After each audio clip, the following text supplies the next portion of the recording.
Chapter 21. "What do we do?" Meiling cried. "Grab the reins," Shang snapped.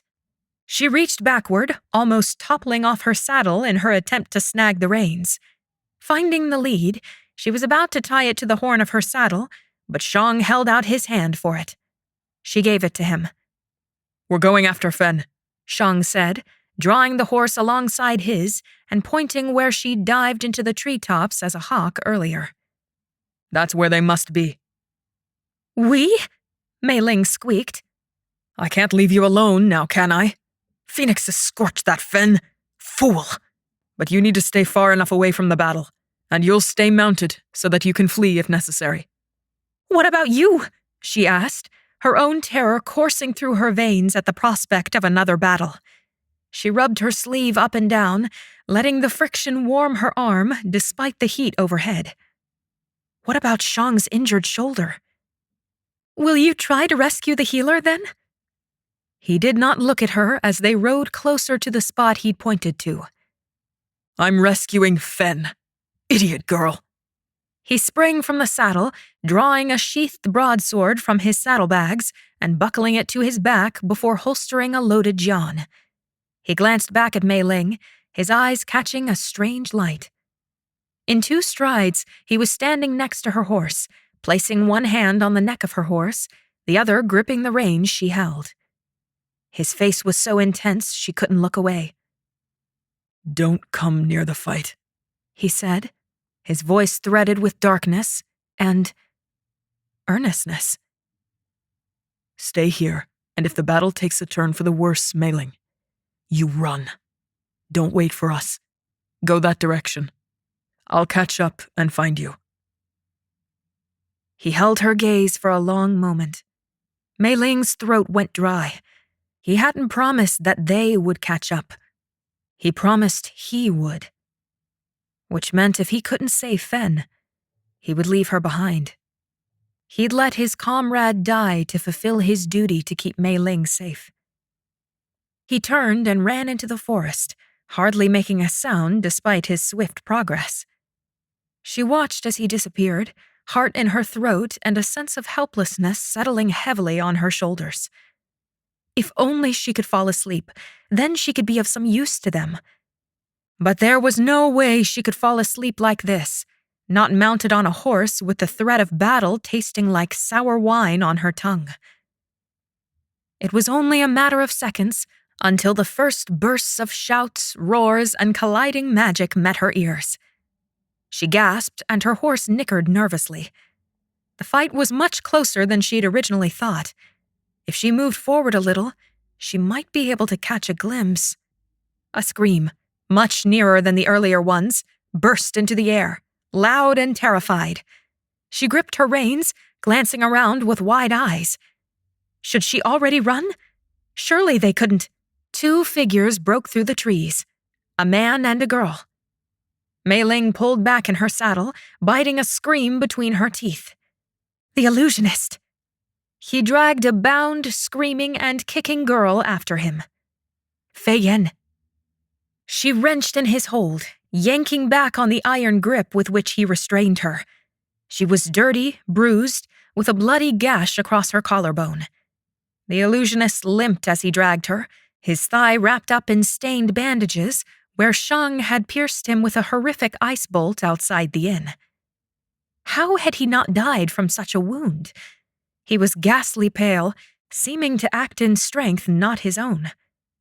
The healer shrieked a string of curses at him. "May you be devoured and de-you for all eternity! Let me go, Qilin spawn! Monster fodder! Phoenix scorched, dragon blasted!" The illusionist cuffed Fei Yan in the jaw so hard she cried out and stumbled to the ground. But then she was fighting again, yanking and pulling and biting and kicking with all her might. The illusionist's eyes latched onto Meiling. His focus broke, his mouth falling open. The girl brought her elbow sharply into his stomach and kicked his shin with all the power she could muster in her lithe body.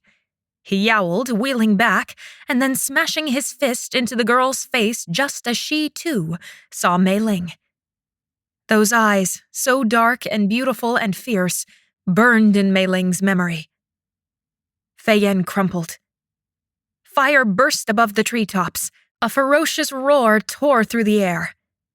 The healer went limp in the illusionist's arms as he hefted her over his shoulder. Her bound wrists dangled in the air, but instead of running away with his captive, he ran toward Meiling. She screamed. She kicked her horse into motion, only to pull her horse to a screeching halt as the ground split apart in front of them. The earth opened, a vast, black, and hungry canyon. Rocks splintered, tree roots ripping to shreds. Meiling choked on her own terror, pulling backward on the reins before they could gallop to their deaths. Rocks skidded beneath her horse's hooves, cracking and bursting as they fell into the dark abyss and smashed on the edge of the sheer rocky drop. But no.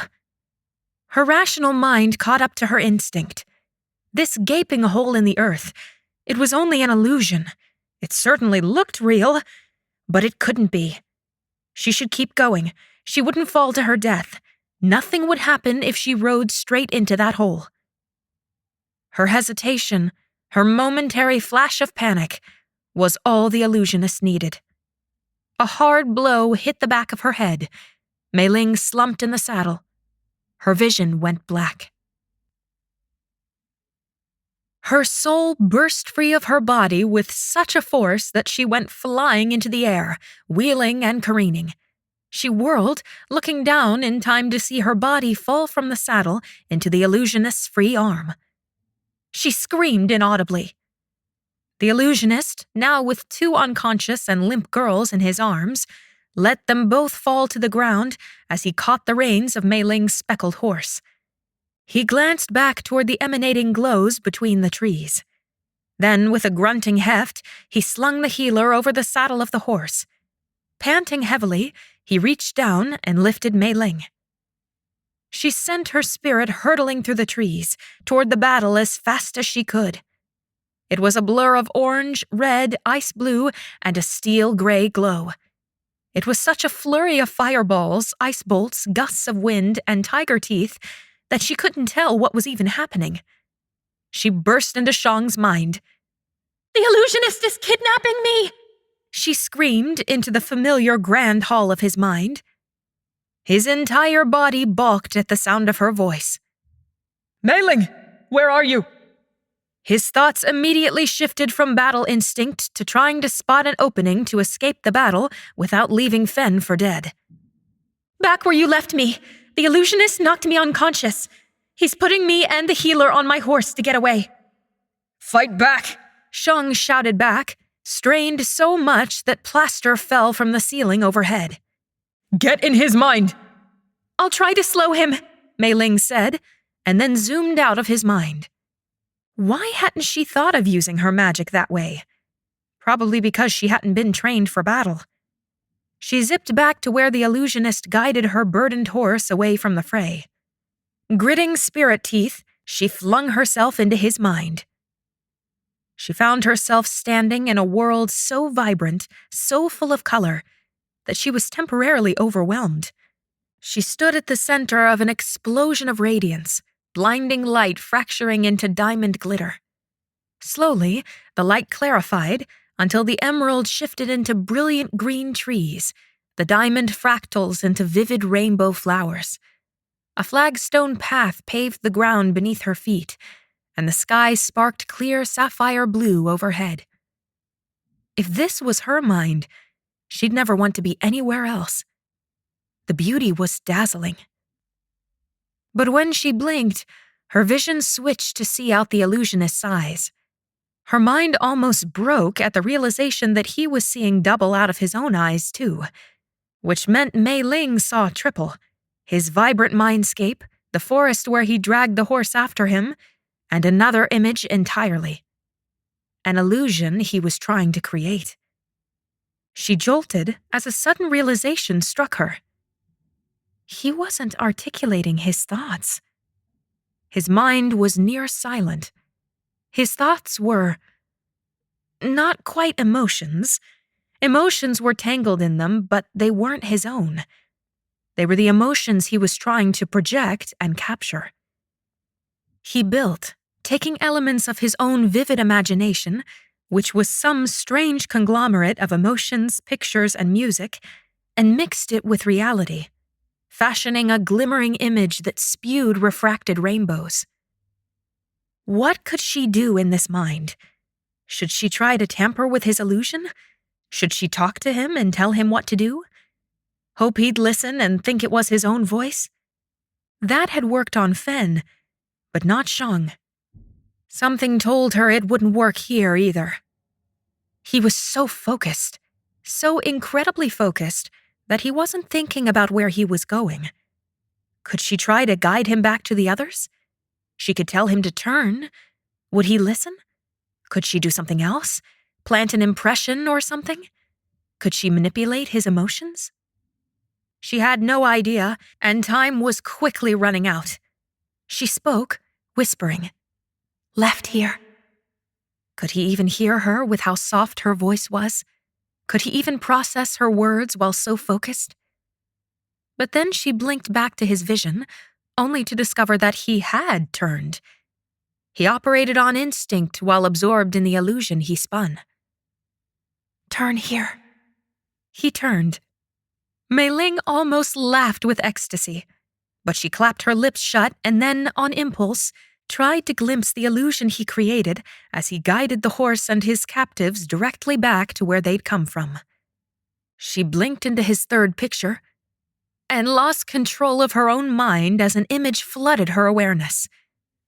In the background, not part of the illusion, a tall, strong ice wielder fought with shocking skill for his youth. At his side, a ferocious tiger bared her teeth and launched herself into the thick of the fight. They battled a red-eyed fire wielder and a deadly wind wielder. Then, the illusion bursts into reality. Meiling sees herself kneeling on the ground, bound with her hands behind her back. The illusionist holds her close, her arm looped under her elbows, holding them up at a painful angle. Meiling sees herself wince in pain, sees her hair loose from her struggle. She bleeds from gashes on her arms and face. The illusionist holds her with a knife under her throat. He orders the ice wielder and tiger to cease their fighting, else the princess will die. He threatens by slicing that knife across Meiling's jaw, drawing a thin line of blood.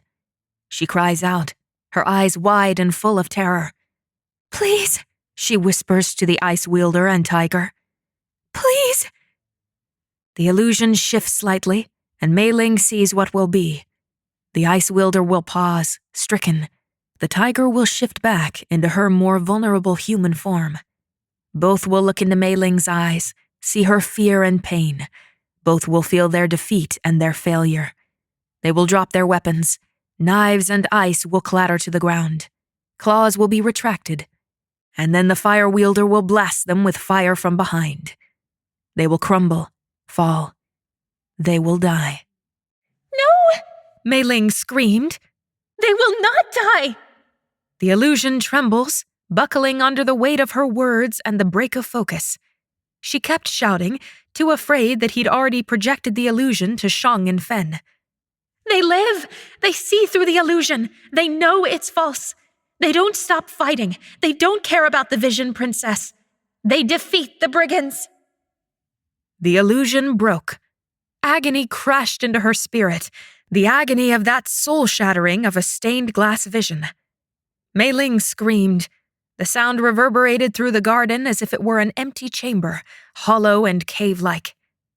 As she opened her eyes, the vibrant garden shivered on the edges, as if this brilliance, this unnatural beauty, was also an illusion. She had to escape this mind. She shot up into that shuddering sapphire sky, out of that horrible, lovely, deadly mind. When she flew free, the wind wielder grabbed and yanked the come-to healer off the horse. The healer tried to scream, tried to fight, but the brigand was too strong and sucked the girl after her as she ran. The brigand almost snatched Meiling too, but Shang leapt into Meiling's saddle, behind where her body was slung across it, and he nearly sliced open the brigand with an ice bolt. Shang kicked the horse into a gallop just as the fire wielder came after them. Fen mounted her horse and urged it into a breakneck pace to catch up to Shang. The illusionist had fallen, clutching his mind on the ground.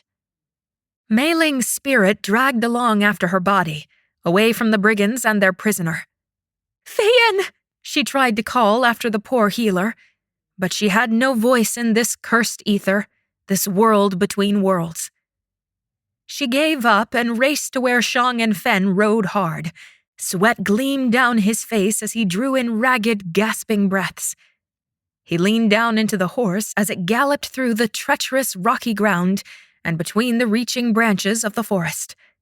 One hand clutched the reins, his other planted firmly on the back of Meiling's limp body, slung over the horse's shoulders. Fen's shoulders slumped with the same exhaustion as Shang's, but her face wasn't flinty like his. It bore a mingling of frustration, fear, and fury. She could almost hear Fen's thoughts. "We were so close," Fen shouted to Shang. "We could have saved her." "And we were so close to losing the girl," Shang snarled back. "Don't speak to me about the healer." Meiling flew alongside them as they fled, until she got close enough to dive back into her body. She rammed into a wall instead. Pain radiated through her soul. She blinked in surprise, bewilderment. Then the panic hit. She couldn't get back into her body.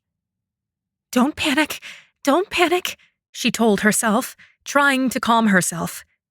Be rational. She reached out for her soul tether in desperate hope. Something like a gasp of relief escaped her. There it was, loose but holding. She was still tethered to her body. Being knocked unconscious, then, must be different from falling asleep. She couldn't return to her body at will, at least temporarily. She forced her heart to slow, took something resembling a deep breath, and did the only thing she could think of. She slid into Shang's hallway mindscape. "Shang," she called, glancing up at the ceiling. It patched itself together as the adrenaline and fear pulsing in his veins slowed. "What?" he answered sharply. "I cannot re-enter my body," she said, refusing to retreat from the bite behind his tone. "I'm still connected, but I cannot enter." "We'll figure that out later once we're safe," he said, almost too quickly.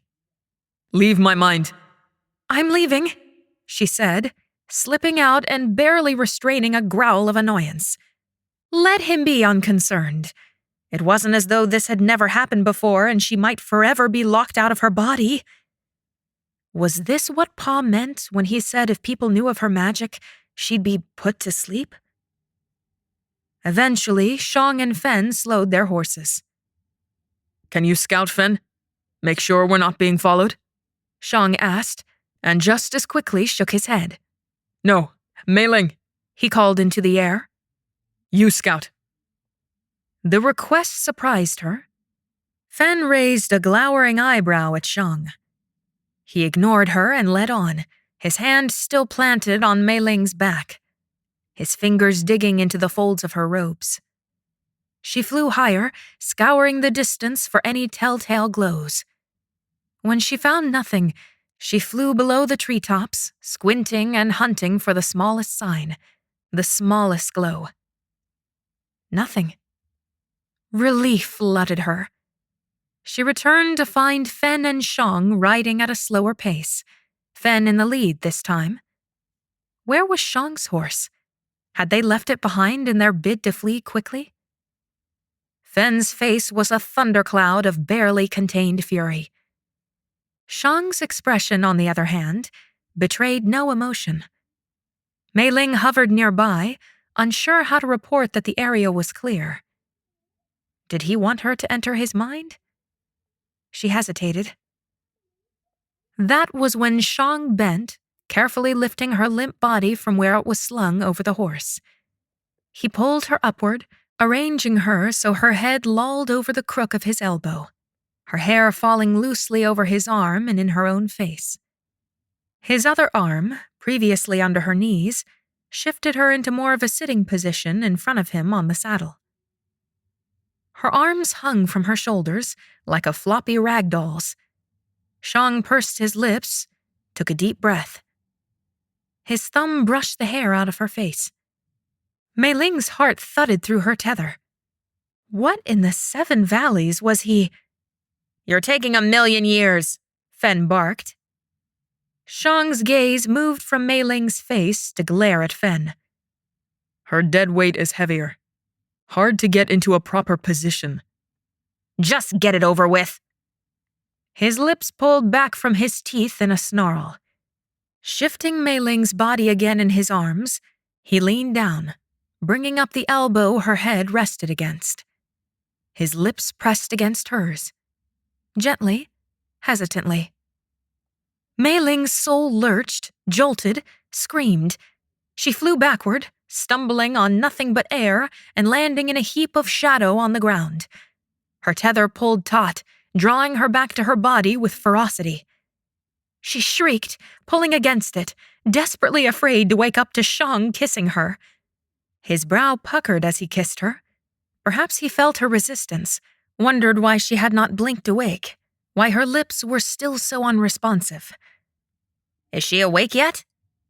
Shang growled in his throat, and his soft, tentative kiss changed. He kissed her deeper, harder, his jaw set in a determined line. Lightning flashed through her soul. It dragged her back, no matter how hard she resisted, as though she were a fish reeled in by a line. Her eyes flew open to find her range of vision completely occupied by Shang's too-close face. The rush of awareness flooded her with sensations she couldn't understand, couldn't process, couldn't fight against. His mouth moved against hers, warm and soft, gentle but firm and insistent. He held her limp body close in his arms. She didn't know if the heat exploding across her was from his proximity or the furious blush roaring across every inch of her skin. Then she was fighting, pushing away from his chest, flailing her arms and legs, desperate to get away. Shang's face pulled away. He fought her, restraining her from knocking herself clean off the horse. "She's awake, Fen." With that, he wrapped both arms around Meiling's middle, pinning her flailing limbs to her side, and held her tightly against his chest. "Calm down. You'll knock yourself off the horse. See? You're awake now." Meiling tilted her head, blinking up at him with wide eyes. You... She was still too stunned. Unconsciously, when he relaxed his hold, her fingers moved to her lips. His eyes glittered down at her like black diamonds. His lips had been so warm on hers, but it seemed hard to imagine looking up at him now. It was like a wall of ice slid into place over his features. "First kiss, A pity it was under such circumstances." He said it like he'd kissed dozens of girls. "The other horse?" she croaked. "Lost," said Shang. "She is not riding with me," Fen growled, her voice uncharacteristically quiet. "We'll get another one?" Meiling asked. "Or can't Fen just turn into a horse?" Fen scoffed darkly, as if the suggestion was utterly ridiculous. The battle hadn't vented her rage then. "Apparently you're riding with me," Shang said, with an irritated gaze cast toward the shifter. "It's a waste of her energy to shift and walk the whole way. She needs to be ready to fight." Meiling swallowed, too flustered to reply. She kept her head lowered, as if that could hide her while she sat sideways, pressed against Shang's chest. "Get control of yourself. Don't cry in front of them." He had only kissed her to wake her up. She should view it as the way he did, almost transactional. One kiss in exchange for consciousness. She should thank him, be grateful, be glad she wasn't shut out of her body forever. But she wanted to shiver as vulnerability swept over her. He should have asked first. They could have waited to see if it was even necessary. Now she would always have this memory, these feelings that would creep upon her when she was least expecting it. Memories of warmth and softness, of being kissed by a warrior, and by Tan Shangdi, no less. This is not an arrangement conducive to riding all day, Shang said, carefully disentangling himself as he dismounted. Halt, Fen. Fen let her horse take several more lumbering steps before she pulled it to a stop. Meiling kept her focus on her horse's mane. Adjust yourself, Highness. Keeping this dignified was going to be a challenge. She chewed the inside of her cheek as she twisted, trying to keep her balance before she pulled her leg over the horn of the saddle. When she wobbled, Shang caught her arm, steadying her.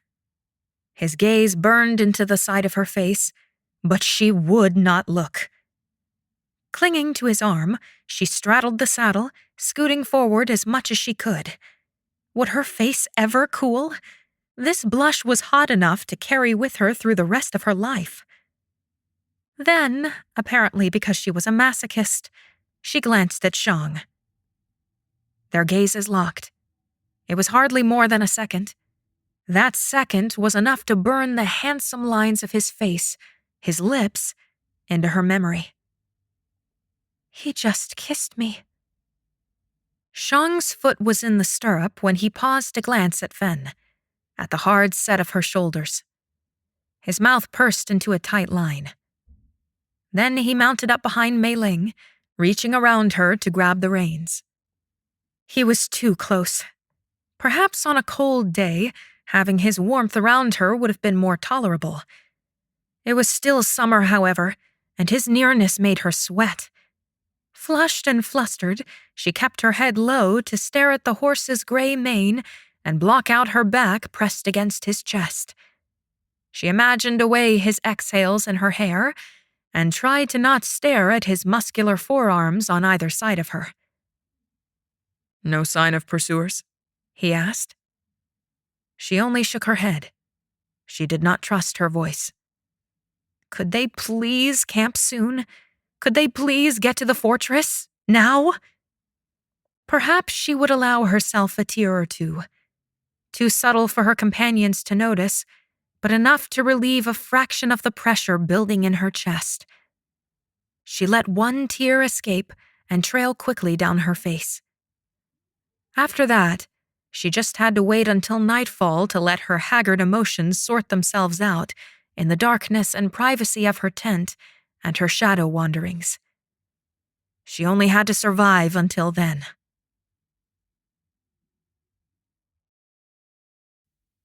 Chapter 22. They had to stop after pushing the horses so hard. When Shang ordered Fen to find the nearest water source, she didn't fight or protest. She did delay, however, and that was enough to make Meiling's insides knot. Shortly, stopping by a spring so the horses could drink their fill, they dismounted. Meiling put several paces between her and Shang as he and Fen brushed down the horses. No one said a word. Until at long last, Shang said, "Scout the area and make sure we're safe." That was when Fen threw down her brush. In 3 paces, she'd stormed to him, sticking her face close to his as she snarled, "Stop ordering me around." Shang didn't flinch, merely tilting his head down toward hers. Then don't make me ask for things you should already be doing. Meiling gulped, glancing between them and their frosty glares. "We should have rescued Feiyan," Fen growled. You shouldn't have come on this mission, Shang growled back. I don't care how skilled of a shifter you are. Your hot-headedness makes you incompetent. You're a liability, not an asset. He took 1 step forward until they were nearly nose to nose, and Meiling hardly breathed as she watched. We'd be better off if you hadn't come. Fen's fist flew. Shang ducked to the side and blocked the blow. She threw another punch, and he blocked it again. Meiling gasped, covering her mouth with her hand as she scrambled backward. She needed to do something. Throw herself in the middle of their blows, perhaps? That hardly seemed like a good plan. You don't care about anyone but yourself, Fen snarled, pummeling blow after blow, trying to force a retreat from Shang. All you care about is prestige and prominence, your duty, and you'd sacrifice everyone along the way. She kicked at the side of Shang's knee, but he grabbed her leg and threw it to the side so hard that she flipped, landing on all fours in the dirt. You just nearly sacrificed the Emperor's daughter to your enemy for your so-called care of others. Shang hurled those words down at Fen as she rolled into a crouch. Is it because you value your friendship with the healer so much? Or because you wish to punish Meiling for ruining your life, perhaps in the same way you wish to punish your father for ruining your family? Did you really care about that, Panda? Or are you just angry that someone who should have protected you when you were vulnerable betrayed you? She launched herself at him. How dare you! Then they were rolling on the ground, knees and elbows and fists crashing. Meiling screamed into her sleeve, backing away. She had to stop them. They'd pummel each other into a pulp. Shang was still wounded for the father's sakes. Fen was on top, trying to pin Shang and slam her knee into his face at the same time. He fought her, dodging and evading, but didn't throw blows back. Oh, fathers, oh, fathers, oh, fathers! Stop, stop! Meiling cried, finally mustering the courage to run forward and grab hold of Fen's robes. Please stop! Fen flung an arm back in a blow so powerful it knocked her clean to the ground. Meiling hit grass, her body rattling from the impact, her head spinning. She scrambled to get her arms under her, pushing up. Shang flipped Fen onto her stomach, pinning her legs with his and yanking her arms behind her at a terrifying angle. She gasped, wrenching and twisting to get free. He held her fast. Shieling spawn! Fen shrieked, spine arching as she threw her hips to dislodge him. He said nothing. Strands of his long hair fell in his face, his powerful arms lined with tension. And was that a slight grimace of pain? Fen didn't stop shouting at him, spewing insult after insult, curse after curse. He didn't move, didn't relent. She isn't shifting. The realization left Meiling half-dazed. If Fen shifted, this fight could have gone very differently. Shang couldn't wrestle a tiger to the ground, right? He could kill one, but he wouldn't kill Fen.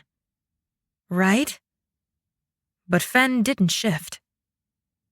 Suddenly, the anger in her voice choked into something different, something that sounded a lot like tears. Meiling got to her feet, not bothering to brush the dirt and grass off her robes. Shang didn't acknowledge her, keeping a tight grip on Fen as she sagged against the ground. Sobs shook her shoulders, her whole body. Oh, Fen. Shang let go. She collapsed, curling up into a ball as she cried. He didn't move away from her, but sat down beside her and laid a hand on her shoulder. Still, he said nothing. He didn't have to say anything. Meiling sniffled, fighting vigorously to keep her own tears contained. How could anyone not cry if Fen was crying? Slowly, Fen's tears eased. She sat up, breathing shakily. She whispered something to Shang, something that sounded like, "I'm sorry."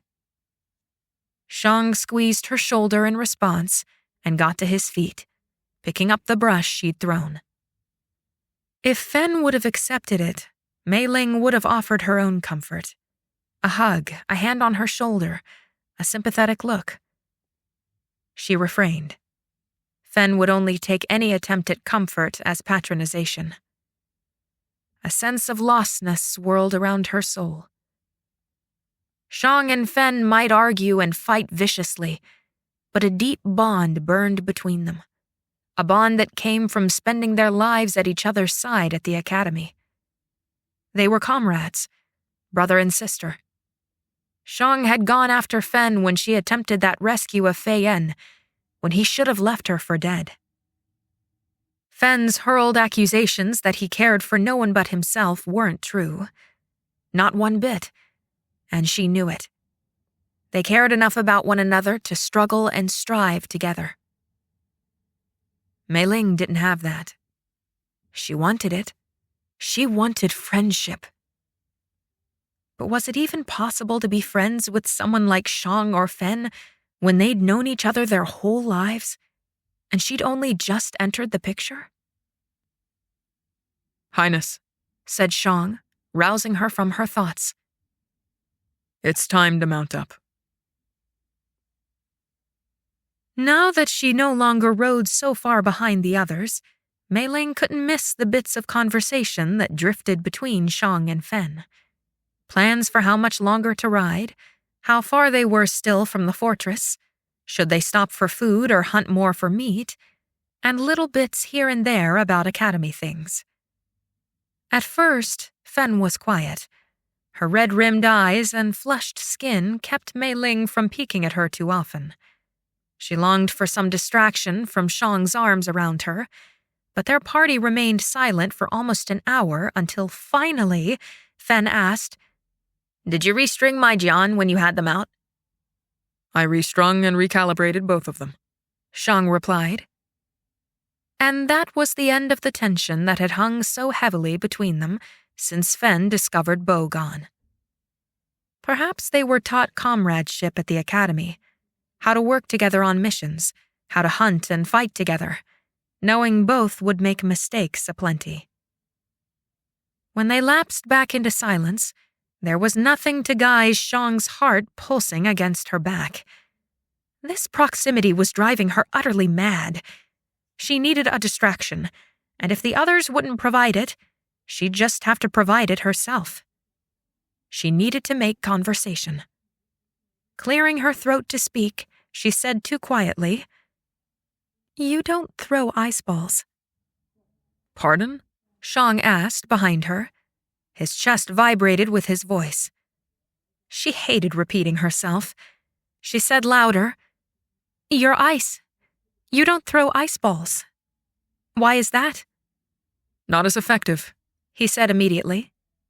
Not as deadly as shards or bolts, and takes more moisture. I'd sooner throw a rock in a sling. So your magic does depend on moisture in the air. Meiling had long suspected this, since observing the effect the looming storm had on him. Are winters hard for you? Another reason shifters are superior, Fen said from ahead, lifting her chin haughtily, though the bravado seemed more forced than usual. If you were a shifter, you'd never have to worry about those sorts of confines. If I was a shifter, I'd wield my abilities very differently than you, Shang replied coolly. All magic has its confines. Fen gave another bah. Then, what do you mean willed them differently?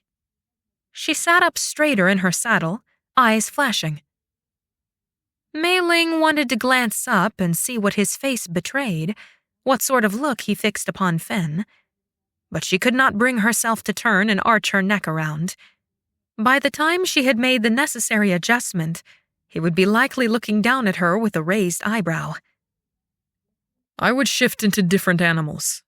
Smaller ones, Shang said. Smaller? You would be crushed easier. Smaller animals are smaller targets. They can often move faster and hold an element of surprise that a monstrous tiger cannot. A viper's bite will destroy an enemy in a few minutes, Shang said, with a shrug that Meiling felt against her back.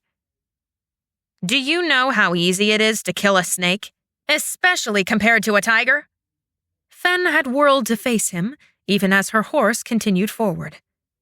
Besides, the injury translation between a smaller animal and a human is horrible. If you shot me as a snake and then I shifted back into a human, it'd be like having a spear through my chest instead of an arrow. Injury translation? This wasn't something Meiling had heard of with shifters. Not that she'd studied shifters all that closely. Shang shrugged again. Smaller animals come with some different risks. I think those risks, when exercised properly, could be deadly weapons. That's easy for you to say, Iceman. She faced forward in her saddle again and kicked the horse faster. Meiling, holding on to the horn of the saddle with one fist and grasping horse mane in the other, half turned her head back toward Shang. She stopped herself, however, and faced forward. Shang remained silent behind her. What had he said about Fen's father? That he'd ruined her family? That he hadn't protected her when she was vulnerable? She wanted to ask Shang about it, not to pry, but to understand, if she could. Fen had an undeniable cruel streak, but that wasn't all there was to her, and perhaps if Meiling understood her better, she wouldn't be so hurt by those cutting barbs. Who had Fen been before the academy? What sort of family did she come from? Was she descended from a long, powerful line? Or had she been like Ma, whose magic came from seemingly nowhere? What about Shang? Meiling licked her lips, then braved a tentative, Shang? Do you have siblings? Silence. Then, No. Are your parents still alive? Was the next question that hopped onto her lips. She quickly tossed it away and asked something a little more tactful instead. Where do your parents live? My father lives in Guejo, a day's journey from Suguan. A wave of sadness washed over her. When had he lost his mother? When he was a child? Or recently? She wanted to murmur a soft, I'm sorry, but she held her tongue. Parting her lips, she turned over her next question carefully in her mind. Do you intend to interrogate me for the rest of the ride? Was that deep tone laced with annoyance? It was hard to tell. Either way, the question itself seemed indicative enough of his willingness to continue the conversation. She shut her jaw with a click, unable to help the tiny prick of pain at the apparent rejection. Whether he came from a long line of ice wielders or from the millet farms of North Junning High, it didn't matter. Both were pressured positions. When the entire economy of the empire depended on the distinction between wielders and non-wielders, it was hard for anyone to not bear some measure of expectation. Pressure was applied to wield magic when such a thing was impossible. Curses were slapped on disappointing, magicless children, and there was always the burden to prove a special talent, a gifting, anything to secure an illustrious career and honor for the family. Competition in the academy was fierce. Everyone had something to prove. Everyone struggled to keep their head above the rising tidal wave of expectations, just to get a little sip of success. Those expectations did not disappear, even after the hope of developing magic had long vanished. Meiling doubted she would ever face the people of Junning High or meet the gaze of a courtier and not feel like a failure. We are the balance, Ma often said. Not everyone could be a powerful wielder. Not everyone should be a powerful wielder. If everyone in the world was like Shang, her father, or even Fen, the world would be an explosive place to live, especially if there were a lot of Fens. Meiling wasn't like any of them. She fit nowhere. As much as it rankled her to hear anyone describe her Ma as a low magic wielder, it was true. Ma had sporadic visions. She couldn't control her magic. She had been a typical country girl who woke up one day with magic and was sent off by her hopeful family to the academy, only to be faced with the insignificance of her magic upon arrival. It had cost her much. She'd fought tooth and nail to succeed, and in the process had done far more for her family by catching the interest of the crown prince than she ever could have done with her magic. She'd done well in the end, graduated with honorable marks, and was offered the hand of a prince. But that didn't change the fact that she was a low magic wielder, which Meiling was not. She could control her magic. She had unique powers, so unique she was not even sure what category they were supposed to fall under. Mind manipulation? Or something else entirely?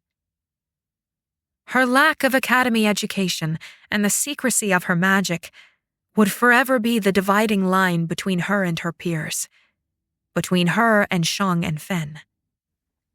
She belonged nowhere. Her mother tried to make her feel like she belonged with her and others like her, but she didn't. Not truly. Meiling told herself she didn't mind being different. She had spent much of her life escaping to abandoned sunspots and quiet libraries. She never wanted to be like Fen or Shang or her siblings Yun and Hao. All she wanted was a place to belong, people to belong with. She wanted to not feel like a burden or a mistake or a failure. She wanted her tall, strong, powerful father to be proud of her. Instead, she was being carted across Junning High to be discreetly stuffed away into some fortress full of powerful wielders who would ignore her until it was time for her to be carted back. Would Shang and Fen escort her a second time? Surely not. They would be trying to salvage their careers after such an ill-timed assignment as this. Meiling was tired of it all. She would just have to content herself with her hours of freedom at night, and in the day, she would just have to keep working to prove she was of some value. Meiling wanted to ask Shang about Fen's family. He dismounted behind her with a little sigh, probably thrilled to not be crammed into a saddle with her for the duration of the night, and turned to help her. She was dragging her leg around over the horn of the saddle, moving slowly due to the aches of her body. Sitting two in a saddle apparently left one sore and stiffer than expected. Per the usual, Shang did not glance at her as he reached up, grabbed her waist, and hoisted her down. For once, Meiling was disappointed. She gripped his forearms and tried to catch his eye, to communicate she wished to speak to him. He was either determined to ignore her, or it had not occurred to him to acknowledge her. He strode past her with the horse, leaving Meiling standing behind him with parted lips. "Most of our food was on your horse," Fen said to him. He cast an icy glare over his shoulder. "So it was." Fen snatched up a few rocks, tested the weight in her palm, and slipped her sling free. "I'm going to hunt us something." "With your sling? That's an improvement on last time. I do tend to prefer my meat not mauled," Shang retorted dryly. She glared at him and stalked off into the twilight. Before she was entirely swallowed in the darkness, she called out, "Make sure you've got a fire roaring, princess." Meiling raised an eyebrow after her, and then headed toward Fen's horse to hunt for the tinderbox. Shang already had the bedroll, tent canvas, and spikes under his arms. He set to work silently. She bit her lip as she set down the tinderbox. She needed to collect wood, but should she take advantage of Fen's absence to ask? Or should she first ensure the fire was ready? She hesitated for a moment, then she too left the campsite to hunt down wood. She was not in the mood for Fen's ire if the fire was not ready when she came back. It was hard to see in the darkness, but Meiling was quite used to navigating at night. It was easier in shadow form when she didn't have to worry about stumbling on rocks or holes in the ground or banging her head into low-hanging branches. But there was something magical about a forest in the dark that could be experienced better in a physical body. Twigs snapped beneath her weight. Bugs sang their unique songs, some pretty, some loud, some almost squeaky. The moon hung delicate and low in the sky in a perfect, slender crescent. She stopped to peer up at it through the black branches twining overhead. It was so big, so low, that she could almost believe that if she were in her spirit form, she could fly high enough to touch that pointy tip, slide shadowy tendrils along those milky curved edges. What would a moon feel like? The wind tugged at her hair, and she let out a sigh. It whispered to her to hurry, so she could go to sleep and be free. But when she slept, she could not feel the wind in her hair, its coolness against her closed eyelids, and its soft, tantalizing brushes on her lips. If only she could experience the whispering stars along with the whispering wind. She turned and trudged back to the campsite, arms full. Shang had finished setting up the tent and now tended to the horses. Meiling again paused, glancing at him. She licked her lips, trying to summon the courage to break the silence. No, she'd finish the fire first. She worked quickly. She had just finished, was just summoning the courage to ask Shang, had talked herself through a bout of wondering if she actually wanted to know enough to ask, when tromping footsteps made her heart sink. Slumping her shoulders and sitting down by the fire, she drew her legs up to her chest and wrapped her arms around them. Your cloak, Shang said suddenly, dropping it next to her and striding to the other side of the fire. He sat down cross-legged. Oh, of course. She had taken it off earlier while riding because she had been so hot. She picked it off the ground and plucked away accumulating leaves, mumbling, "Thank you." "How's that for record time?" Fen said triumphantly, marching into the firelight and holding up 2 lifeless rabbits. Shang gave one nod of assent and stretched out an arm for one of the rabbits. Fen sat next to him, and soon both were gutting and skinning the rabbits. Last time it hadn't bothered her much. This time, however, Meiling's stomach convulsed. She tried not to think about how those pretty little things had only been alive mere minutes ago, had not even known what happened. If she dwelled on it, her heart would ache too much for her to eat, and she needed to eat. Her limbs trembled with hunger even as she tried to hide from the smell and view of the rabbits.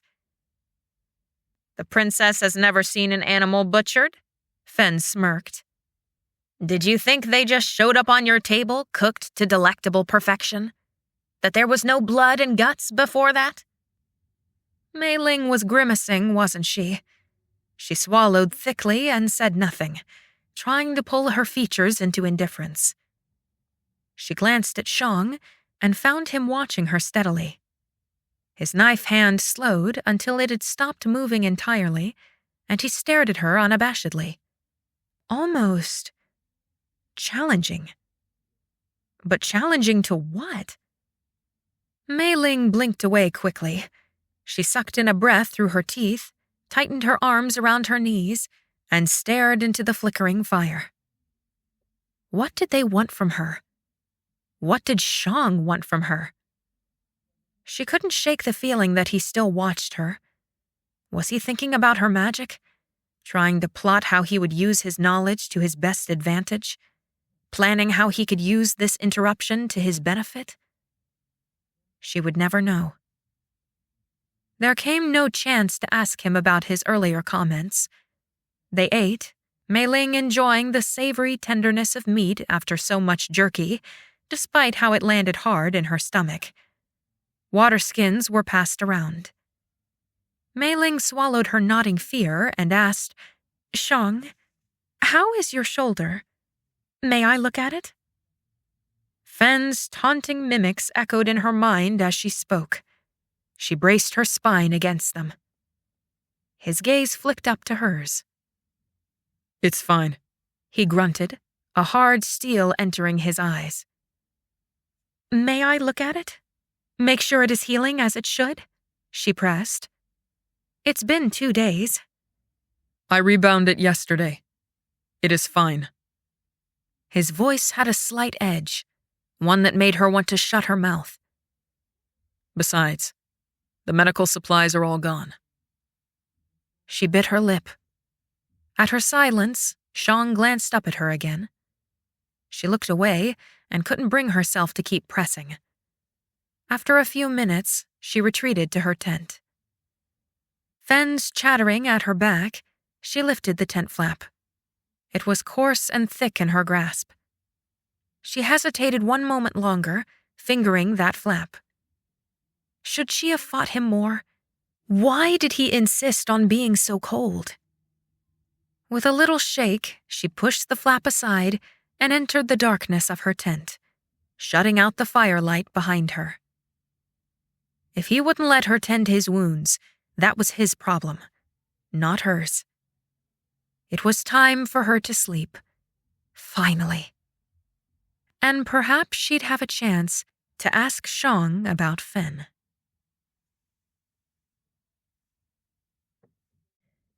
Chapter 23.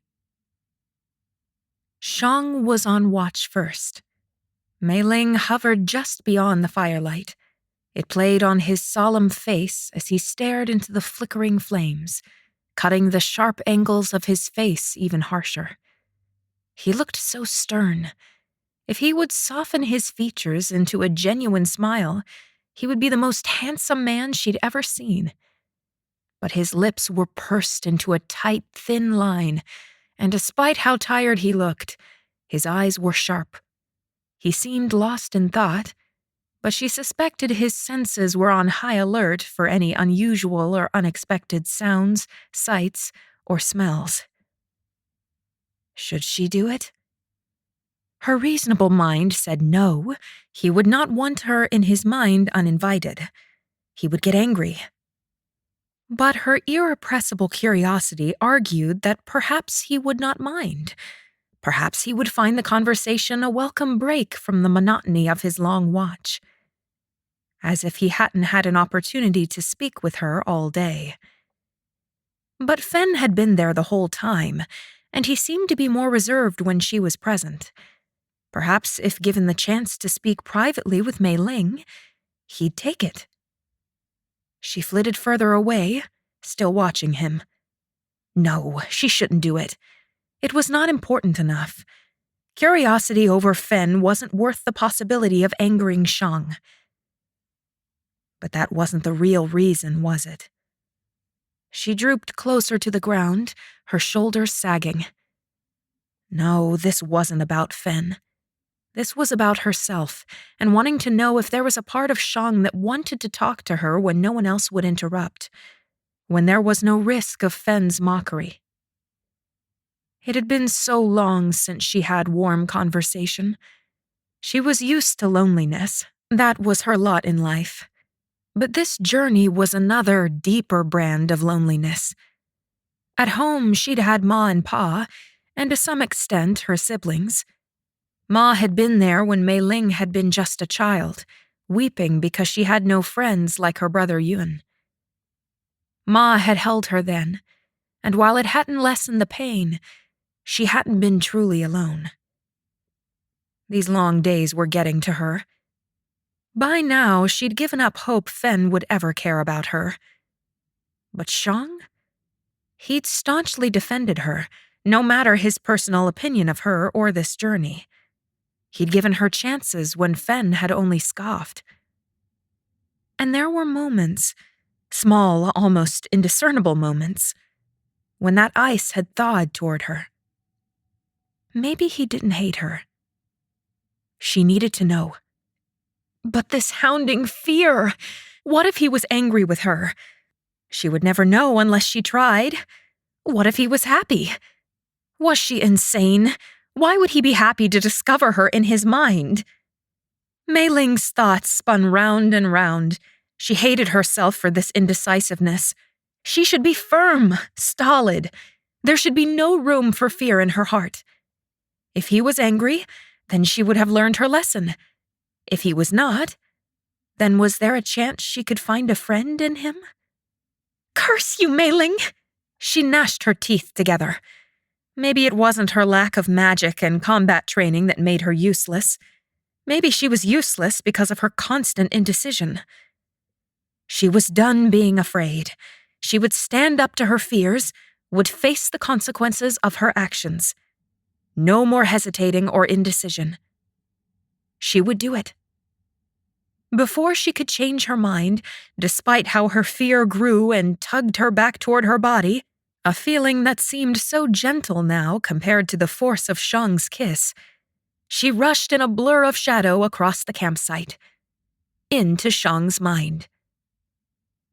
When she floated down into the grand hall of his mind, the first thing she noted was that it was dimmer than usual.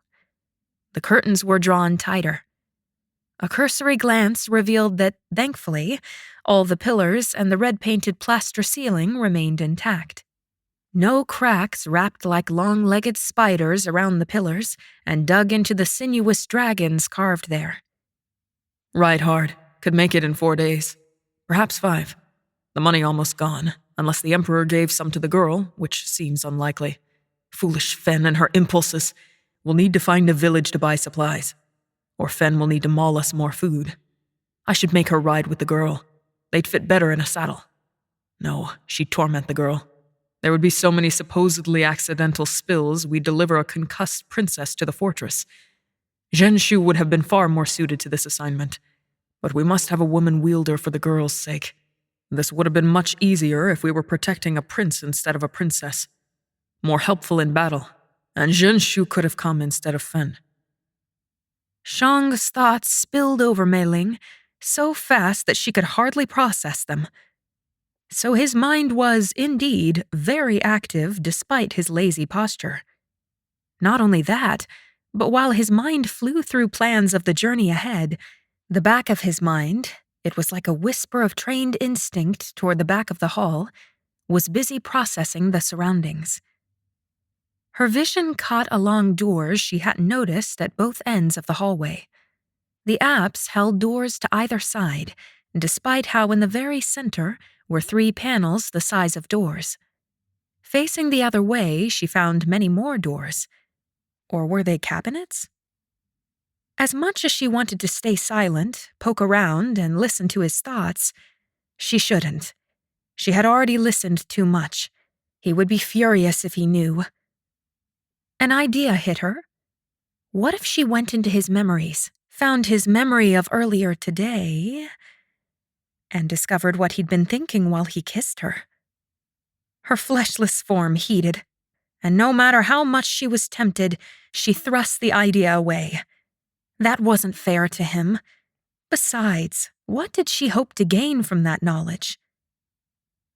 "Shang," she called softly. His stream of thoughts stopped abruptly, and the room went darker. Meiling, what are you doing in my mind? Is there danger? No danger, she assured quickly. Surprise shot through his mind, followed by a burst of anger that radiated all the way through her tether to her sleeping body. Oh, fathers, he was mad. Of course he was mad. Why had she even considered that he wouldn't be?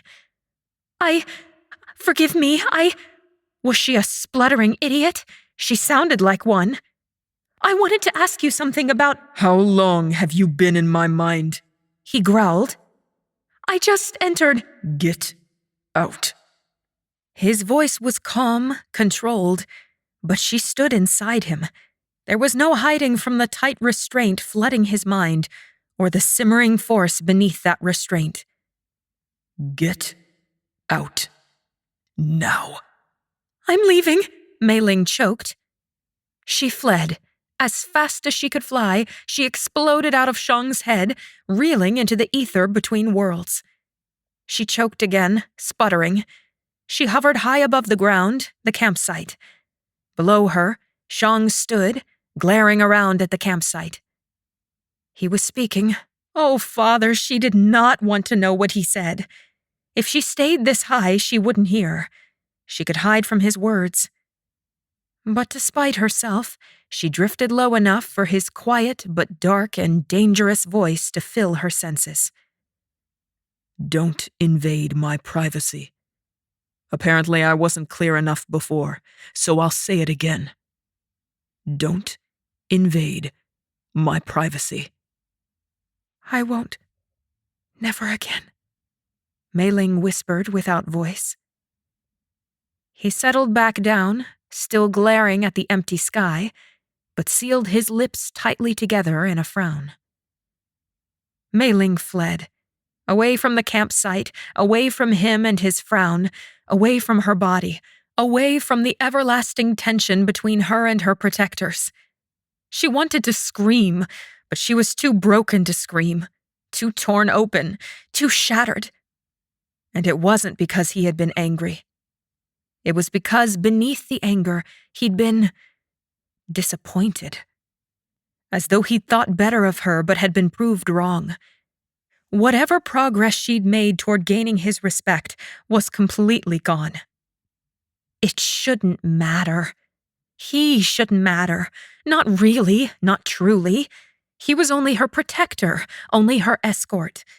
She probably would see him very little the rest of her life, with him being the illustrious Tan Shangdi, powerful ice wielder and academy favorite, and her being the cursed princess.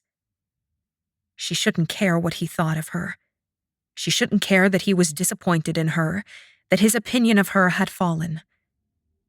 But she did care. She cared so much. His disappointment and disapproval gored her more effectively than any moagwe. She couldn't escape, would never be free. It didn't matter how high she flew, how far she fled. She was still tethered to her body, to her shame, to her disgrace, to her failure. She was still tied down to this horrid journey, this horrid life. Hated, hunted. What had she ever done? She'd only tried to be good, to do good. It didn't matter. None of her efforts mattered. Ma, Pa, Yun, how? She spoke each of their names without voice, formed the syllables with no tongue or lips. What she would give to go home, to see them again, to be wrapped in Hao's fierce hugs, to be safe in Pa's shadow, to smile at Yuan's contagious excitement for life, to drown in the loving warmth of Ma's soft brown eyes. No matter how much Meiling failed, Ma looked at her like she was the one thing in the world she was most proud of. Meiling's spirit convulsed, shuddering and trembling. She had no tears, could find no relief from the knife in her soul. So she wept as only a spirit could weep, her heart bleeding inside her chest. Movement behind her startled her. She turned, spotting Shang standing in the distance. She convulsed again, harder, faster. But she floated closer, afraid to see and afraid to not see. Maybe he'd caught sight of a moagwe, or sign that their pursuit had caught up to them. She flitted closer, still shuddering and twitching, still hurting. Shang frowned, but not in anger, rather in confusion. He picked his way quietly across the campsite, toward Meiling's tent, skirting around Fen's sleeping body. She almost tore her gaze away.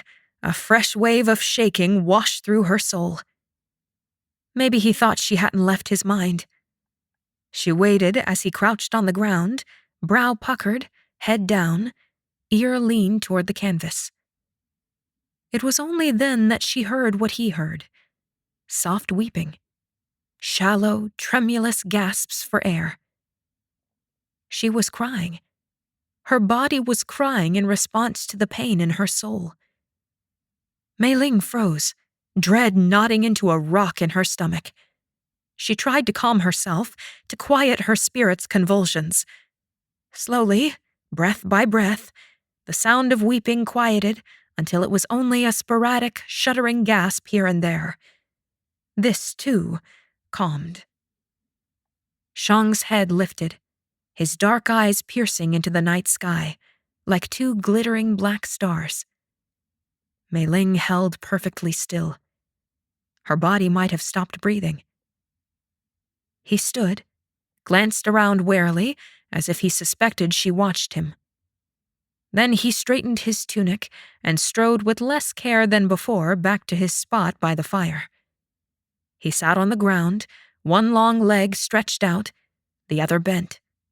He rested his elbow on his bent knee and let his gaze gloss over as he stared at the fire, leaning his chin on a clenched fist. Meiling couldn't watch anymore. She grasped her soul tether in one hand and followed it back to her body. She hovered for a moment above her tightly curled form. Her dark hair splayed on the ground, over her face, hands clutched under her chin.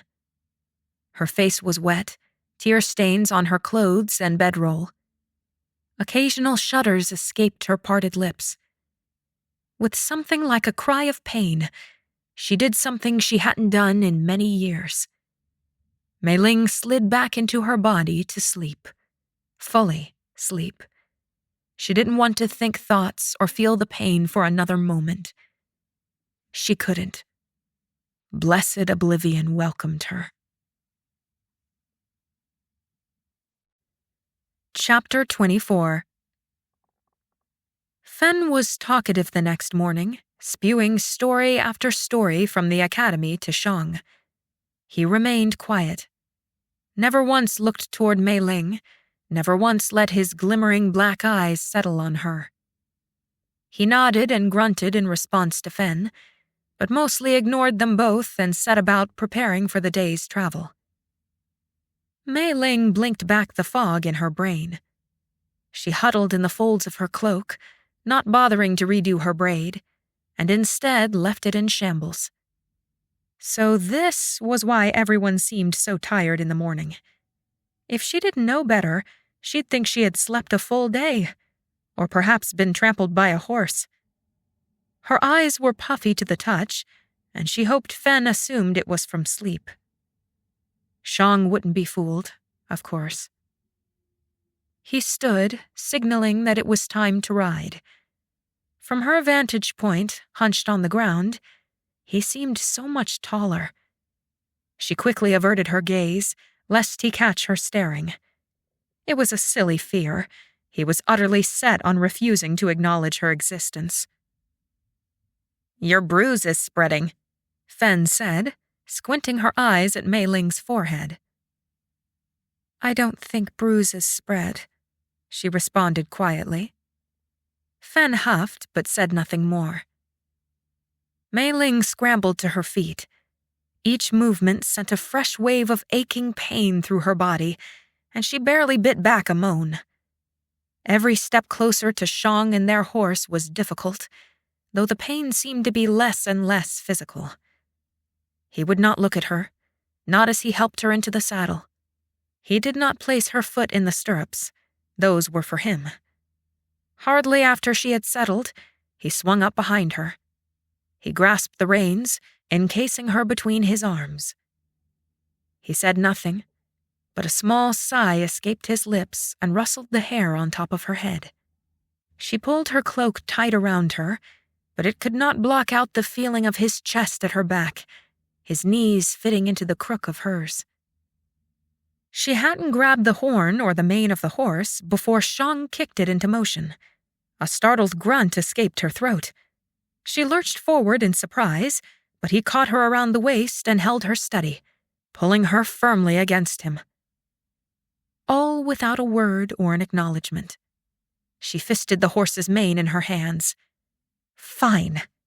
She had only to play Shang's game back and ignore him just like he ignored her. "West." Shang's voice reverberated through his chest. He pointed. Fen gave him a look. "I know where west is." They rode away from the sunrise, into the dark forest. Fresh sunlight cut through the boughs and foliage, streaming in beams and patches. It lit the path before them. 4 days. That was what Shang had thought last night. 4 more days, and then she could be free. Unexpectedly, Meiling found herself mourning the loss of the panda cub. She'd been so caught up in Fen's wrath yesterday that she hadn't stopped to process her own sadness. There had been something much brighter and warmer about their travels, with that squirming little bundle of black and white fur. That brightness and warmth was gone now. 4 days. You two stay here, Shang said, crouching and spying through the foliage into the town where they were to buy food.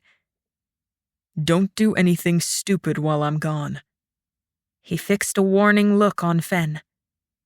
He had successfully ignored Meiling all morning and into the afternoon. Even when he helped her dismount from the horse, he so thoroughly ignored her that she almost checked to make sure she was in her physical body. Now, as he took the lead of the horse that formerly belonged to her, he did not give her the slightest glance or word in acknowledgement. Meiling ignored him too. He strode away toward the town, tall and confident. She looked down and focused on untying the ties of her cloak. It was nearly sweltering. Fen glared after Shang. Stupid? What does he think I am? Some idiot apprentice? She stalked around the little clearing where they were to wait. Now I'm stuck with you while he sees and talks to real people again. He always takes the adventure for himself, she muttered, withdrawing her knife and spinning it around her fingers alarmingly fast. Meiling had to look away from the knife so she could think about something else besides getting murdered by a careless flick of Fen's wrist. It made sense why he went instead of Fen. An unaccompanied woman traveling through these parts could only be a wielder, and they needed anonymity. Fen would be too easily noticed. Meiling could not blame her, however, for feeling cast aside. She set herself down in the dirt, swiping away the hair that kept falling in her face. Despite the recent wash, her clothes were already stinking again. The thought of 4 more days in reeking garments was unpleasant. But at this point, if her smell bothered Shang while riding so close to her, then he could arrange a stop by a river. He could buy a lump of soap to replace the one lost in his horse's saddlebags. She would not ask for special treatment or complain. She would not be a high-maintenance princess. The thought of another river bath made ice trickle down her spine. How could water be so cold in the summer? I'm going to scout, Fen said suddenly, catching her knife by the hilt and shoving it into her belt. Don't move or I'll flay you alive. You might not have to, Meiling thought silently to herself. She only nodded and grabbed a nearby stick to trace lines in the dirt. She happened to glance up in time as Fen rolled her eyes and folded into a bird. The bird flew away into the forest. Meiling contented herself with drawing characters in the dirt. Home is by the ocean, she wrote, only half thinking. Would Liafugen have a library? Would she be able to use it during her time there? Fen's horse was wandering. She stood, stepping around her characters and after the nosing horse. Beak, there's grass over here too. Come back. The horse's ears perked forward, and he raised his long neck, staring at her with empty eyes. I know you're hungry, Meiling whispered with a small smile. Come back over here. She stroked the beast's beautiful mane, its coarse hairs rubbing between her fingers. Then she grabbed the horse's lead and started pulling him back. Approaching footsteps made Meiling whirl. Was Fen back already? But it wasn't Fen. It was Shang. She immediately turned back around, fixing her attention on the horse again and pretending to be busy stroking it. Where's Fen? His question startled her enough for her to turn and glance at him. There was something... Why was he looking at her? And without malice or indifference, for that matter. Scouting, she answered quietly, averting her gaze. Did she say how long she was going to take? No. There was silence for a moment. He tilted his head to one side, then took a step closer. Meiling. Her eyes shot up to meet his. She held perfectly still, wary, and leaned closer into the horse. Her heart picked up an odd, syncopated rhythm. While Fenn's gone, He paused, his jaw twitching slightly. He looked away, studied the ground. I wanted to apologize for last night and today. I know you meant no harm. Will you forgive me? At this, he looked up, eyes meeting hers with an unexpected softness. His words barreled into Meiling like a brigand's fireball. She stared at him, her mouth agape as she took a step back. His gaze tracked her movements carefully. "Forgive you?" she asked breathlessly. You don't have to, He said. How had she never noticed how large and round his eyes were? I know I have been unkind, impatient. This was nothing like the Shang she had grown to know. But she'd known him only a few days. There was certainly much more to learn about him. Was this contriteness, this humility, a side he tried to avoid showing to people? Wasn't this exactly what she'd wanted from him last night? Of course I forgive you, Meiling sputtered. She should say something else, but all she could do was stare at him stupidly, like he was a ghost. Or a moagway.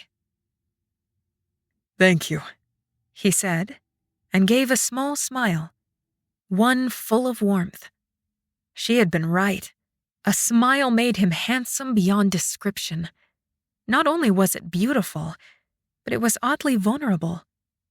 The way he cocked his head, the curve of his lip, all spoke of slight uncertainty. But something felt wrong. She couldn't believe this was real, couldn't believe that Tan Shangdi would ever apologize to her. And why now? He seemed to note her hesitation, her wariness, as she stayed near the horse and away from him. He frowned slightly. Are you afraid of me? He took one step closer. She stepped back involuntarily, swallowing heavily. Yes. He smiled again, this time gentler. You need not fear me. Come here. We will go find Fen. Something was not right. But what could not be right? She was so disarmed and flustered by Shang showing an unexpected side to him. Was she so unwilling to accept any goodness from him? Was she to distrust him for showing virtue? One of his eyebrows quirked and his smile faded, showing the Shang she'd come to know. Stern, taciturn, reserved. What's wrong, Meiling? Could he just stop saying her name? He said it so gently. It was so beautiful on his lips. Unwillingly, the memory of his kiss assaulted her mind, of his arms holding her close, the way his mouth had moved against hers. She could not bring herself to come closer to him. The way he beckoned, the way he took deliberate steps toward her. Had his eyes always been so round? Something was wrong. There was no denying that insistence in her gut as her soul writhed within her. Shang? Her voice quivered. I don't... A roar split through the air. Claws, black stripes, and orange fur pounced on Shang from behind. He screamed. Meiling screamed too, lurching forward with arms outstretched. Shang! He cried out as a huge tiger claw raked across his chest, slicing through clothes and flesh. His face contorted with pain. Meiling rushed forward without realizing it, shrieking and calling for Fen. But the tiger was Fen. She knew the tiger was Fen. Fen would never attack Shang. Despite her rational mind telling her this couldn't be Shang, Meiling tried to grab the tiger's front leg and yank it away, with gasps to spare his life. The tiger roared in her face, making her fall to the ground, screaming, and throw her hands over her face. Then the tiger pounced again, knocking Shang to the ground.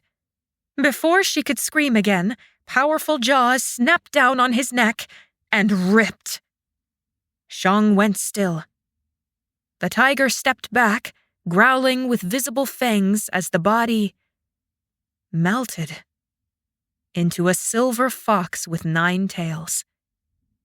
Meiling choked on a sob, pressing her face into her hands.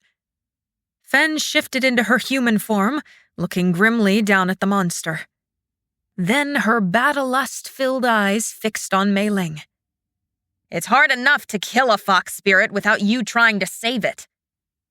I'm sorry, she whispered, lowering her head. Thank you for saving me. When she expected a digging insult, Fen said nothing, only giving the fox spirit's limp body a nudging kick. How did you know it wasn't him?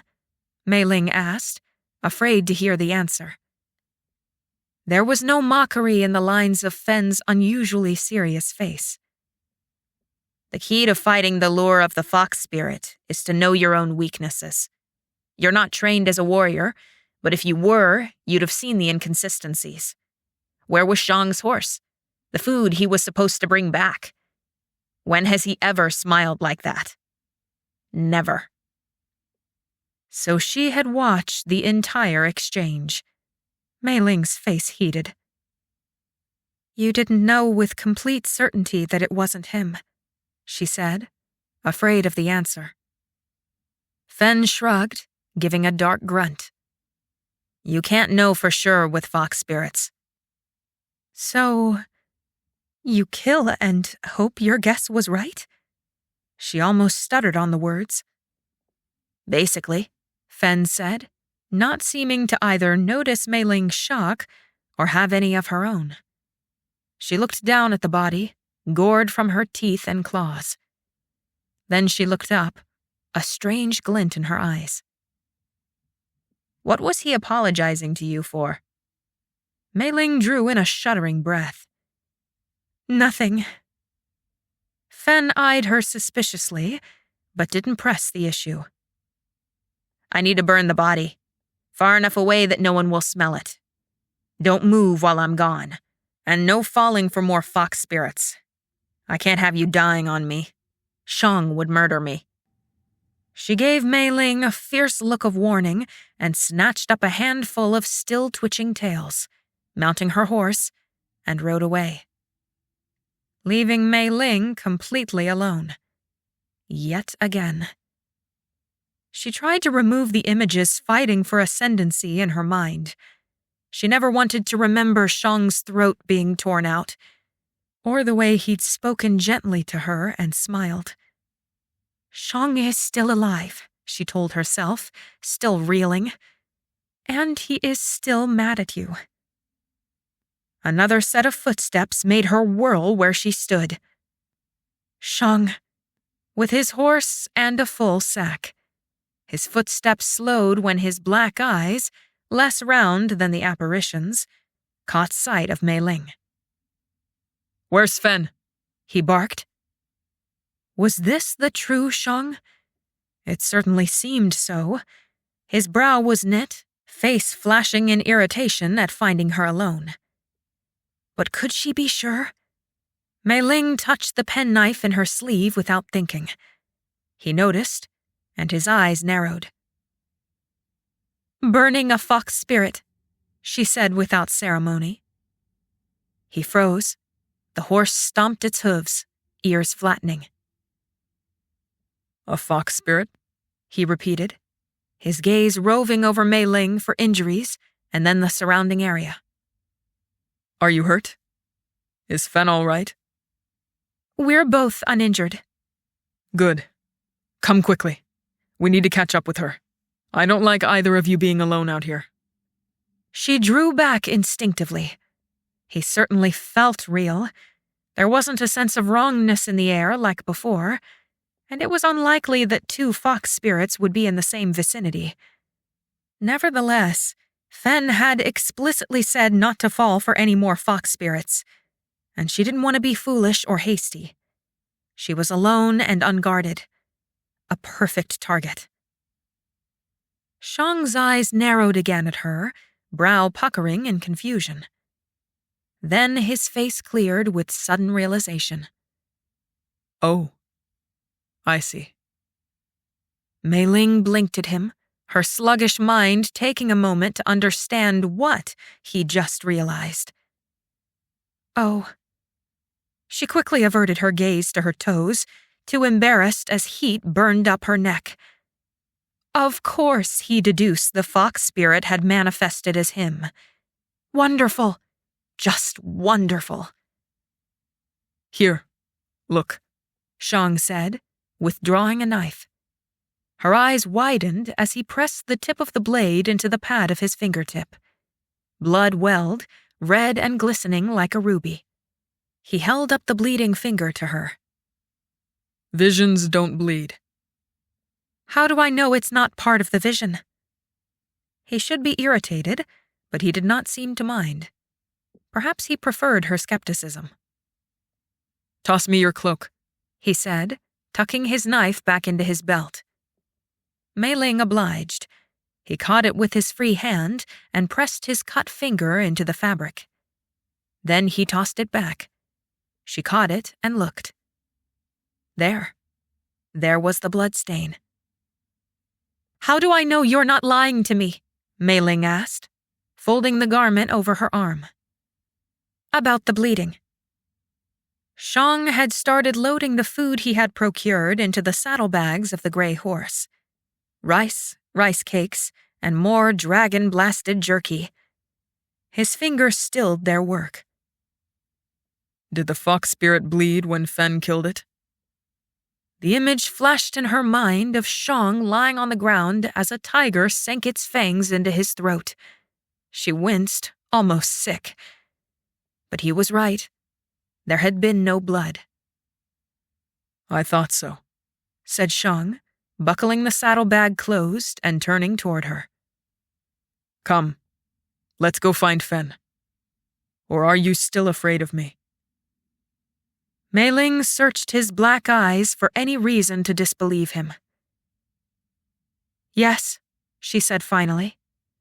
I am still afraid of you. But I will go with you. When he looked at her, it was like he carved open her mind and read every thought flashing through it. It was more unnerving than when he ignored her. He stepped to the front of the horse and laced his fingers together to help her mount. Meiling forced herself forward, trying not to betray her lingering doubt with slow steps.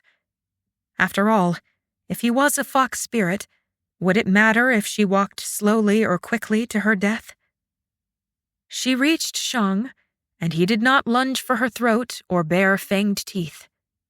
He waited, and then hoisted her up onto the horse.